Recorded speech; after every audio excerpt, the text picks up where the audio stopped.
सच सच बताओ, अगर आप 30s में हो या फिर लेट 30s में हो और आप अभी सीरियस इन्वेस्टिंग स्टार्ट कर रहे हो, तो आपको क्या लगता है कि आप ऑलरेडी लेट हो? इंस्टाग्राम पर लोग 21 साल में, जी हाँ 21 ईयर्स में इन्वेस्टिंग स्टार्ट करके करोड़पति बन रहे हैं, ऐसी रील वो पोस्ट कर रहे हैं। और आपको लग रहा है मैंने तो बहुत ज़्यादा डिले कर दिया है, बहुत ज़्यादा लेट हो गया हूँ। रियलिटी सुनना चाहते हो? हाँ, आप लेट हो, लेकिन आप डूम्ड नहीं हो। बस आपको एक डिफरेंट स्ट्रैटेजी को फॉलो करना है और आज मैं वही डिफरेंट स्ट्रैटेजी वाला रोड मैप शेयर करने वाली हूँ। हेलो फ्रेंड्स, मैं हूँ Ankita Khandelwal, chartered accountant.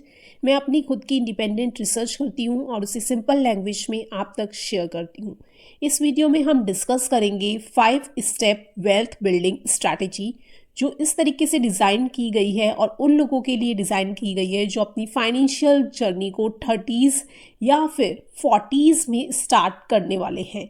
No shortcuts, no gambling, सिर्फ practical, realistic and proven approach के साथ ये स्ट्रैटेजी डिज़ाइन की गई है। स्ट्रैटेजी का पहला स्टेप है high SIP strategy, invest first spend letter.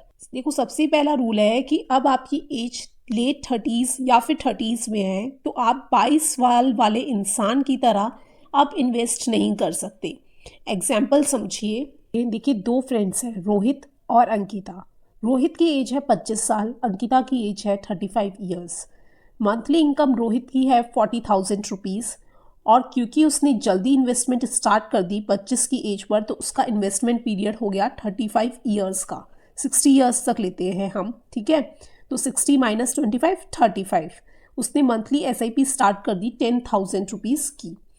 अब उसमें एक्सपेक्टेड रिटर्न मार्केट से मांगते हैं 12% का। तो एज अ रिजल्ट उसका कॉर्पस 60 की एज पर आते आते हो जाएगा 5 to 6 करोड़ का, और उसके पास फाइनेंशियल प्रेशर भी कम रहेगा क्योंकि उसे सिर्फ 10,000 रुपये अपनी SIP में डालने हैं। जबकि अंकिता, जिसने 35 ईयर्स के अंदर अपनी SIP शुरू करी है, भले ही उसकी इनकम 90,000 थी, ठीक है, लेकिन उसका इन्वेस्टमेंट पीरियड कम हो गया 25 साल का। 10 साल बाद उसने SIP शुरू करी है, ठीक है, तो फिर इन्वेस्टमेंट पीरियड भी कम हो जाएगा। उसको SIP करनी पड़ेगी 30 से 40 हज़ार रुपये की, और उसे भी सेम 12% रिटर्न हम एक्सपेक्ट कर रहे हैं। तब जाके उसका कॉर्पस बनेगा 5 से 6 करोड़। और उस पर यहाँ पर फाइनेंशियल प्रेशर भी अपनी जर्नी के दौरान, इन्वेस्टमेंट जर्नी के दौरान हाई रहेगा।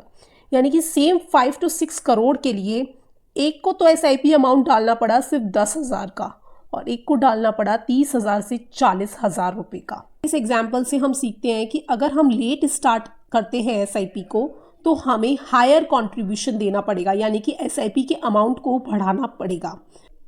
और फ्रेंड्स, सबसे इम्पॉर्टेंट रूल तो ये है, देखो जब भी आपकी सैलरी आए तो सबसे पहले आपको इन्वेस्ट करना है, ठीक है। आपको जितना पैसा इन्वेस्ट करना है उसे आप सेपरेट अकाउंट में निकाल लीजिए, और उसके बाद का जो बचा हुआ पैसा है उसे स्पेंड करने के बारे में सोचिए। लेकिन आमतौर पर जो यंग जनरेशन है वो उल्टा करती है, पहले तो स्पेंड कर देगी और फिर बाद में सोचते हैं कि पैसा ही नहीं बचा। अब इस स्ट्रैटेजी के दूसरे स्टेप पर मूव करते हैं, हाइब्रिड एसेट एलोकेशन। आपका पोर्टफोलियो अगर बैलेंस रहेगा तो आपके पास पावर रहेगी।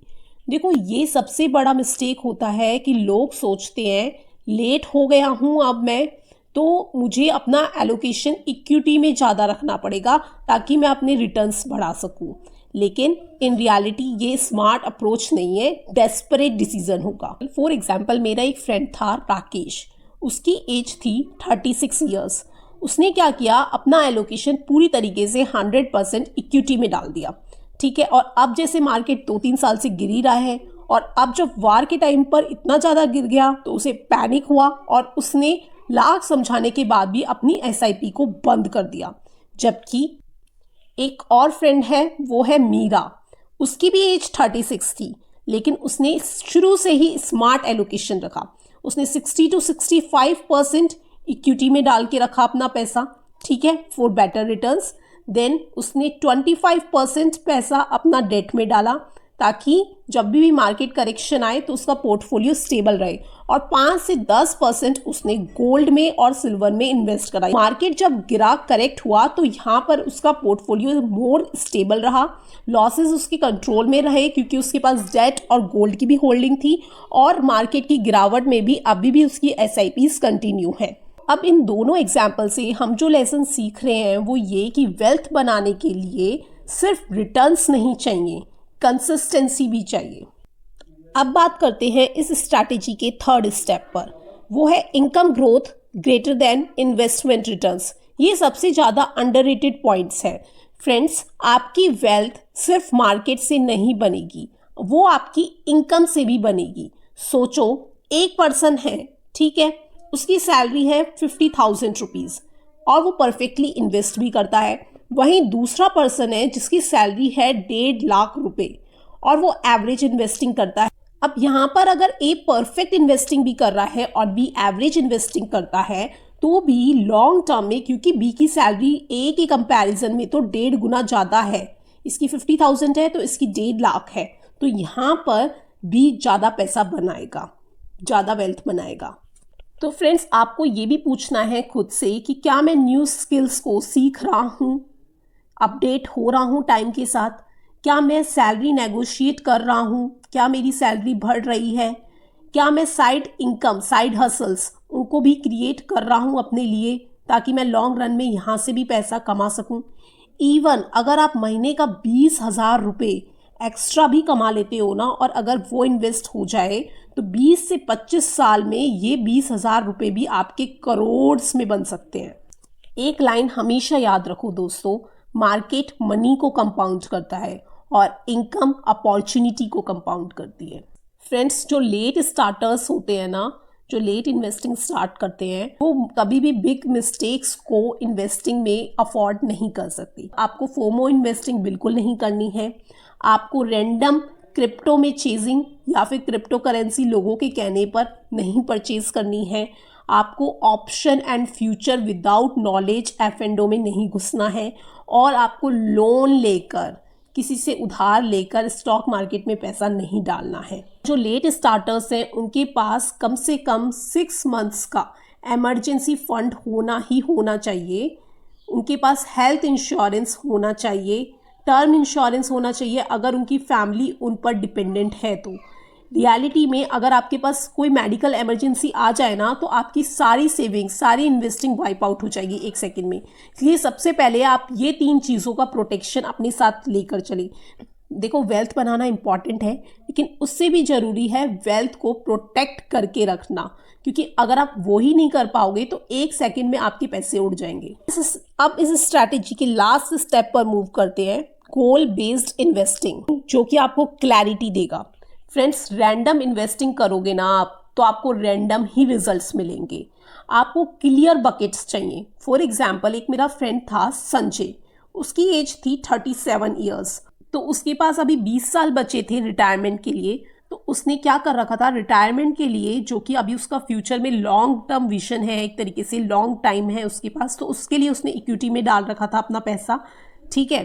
और बच्चों की पढ़ाई के लिए, चाइल्ड के लिए, एजुकेशन के लिए उसने बैलेंस्ड फंड में डाल रखा था, क्योंकि भाई 10 साल में बच्चों को भी ज़्यादा पैसे चाहिएंगे ना, उसको कोई हायर एजुकेशन करानी है, तो इक्विटी में इतना नहीं डाल सकते भाई, तुरंत पैसे निकाले और पता लगा मार्केट ही अभी करेक्शन मोड में हो, तो उसने बैलेंस्ड फंड में डाल रखा था। हाउस की डाउन पेमेंट के लिए, जो उसे 4 साल में लेना था अपने लिए घर, उसके लिए उसने सेफ एसेट्स में अपने पैसे डाल रखे थे, क्योंकि शॉर्ट टर्म के लिए हमें सेफ एसेट पे जाना चाहिए, क्योंकि पता नहीं ना मार्केट में कब करेक्शन आ जाए, 3-4 साल में गिरी सकता है मार्केट। तो अगर आपका नियर टर्म का कोई भी गोल हो तो आप उसके लिए इक्विटी नहीं ले सकते, सेफ एसेट्स लीजिए, वो सही रहेगा।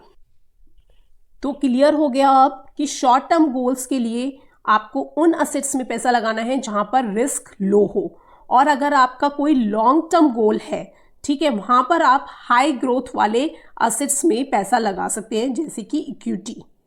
जब आपके गोल्स क्लियर होते हैं तो आपको पैनिक भी कम होता है। आपको याद ये रखना है कि लेट स्टार्ट का मतलब ये नहीं कि आप हाई रिस्क ले लें, आपको स्मार्ट एंड डिसिप्लिन इन्वेस्टिंग ही करनी होगी। दूसरी चीज़, आपको मार्केट को बीट नहीं करना, आप अपनी लेजीनेस को आपको बीट करना है। तीसरी, परफेक्ट टाइमिंग नहीं चाहिए आपको। ये नहीं कि आपको हमेशा मार्केट करेक्शन में ही इन्वेस्ट करना है, आपको लॉन्ग टर्म पार्टिसिपेशन चाहिए, लंबे समय तक मार्केट में टिके रहना है। चौथी, आपको कंपेयर नहीं करना है किसी के साथ भी, क्योंकि अगर आप कंपेयर करोगे, आप अपने उस इन्वेस्टिंग असेट से निकल के दूसरे में जाओगे तो फिर आपको डेफिनेटली लॉस होगा। तो लास्टली, अगर आप 30s में हो या 40s में भी स्टार्ट कर रहे हो तो एक बात क्लियर सुन लो, आप वेल्थ बनाने में लेट नहीं हो, आप कैजुअल रहने में लेट हो। वेल्थ डिपेंड होती है कंसिस्टेंसी पर, डिसिप्लिन पर और सीरियसनेस पर। और अगर आज आपने एक भी फाइनेंशियल डिसीजन सीरियसली लेना स्टार्ट कर दिया तो आप ऑलरेडी अहेड हो उन लोगों से जिन्होंने अभी भी स्टार्ट नहीं किया। अगर आपको ये वीडियो वैल्यूएबल लगा हो तो लाइक करना, कमेंट में लिखना I am starting now and subscribe करना मेरे चैनल को for more practical finance content. और इस वीडियो को उन लोगों के साथ शेयर करना जो अभी भी सोच रहे हैं बाद में स्टार्ट करेंगे। मिलती हूँ नेक्स्ट वीडियो में। Till than happy investing. This is Ankita Khandelwal signing out.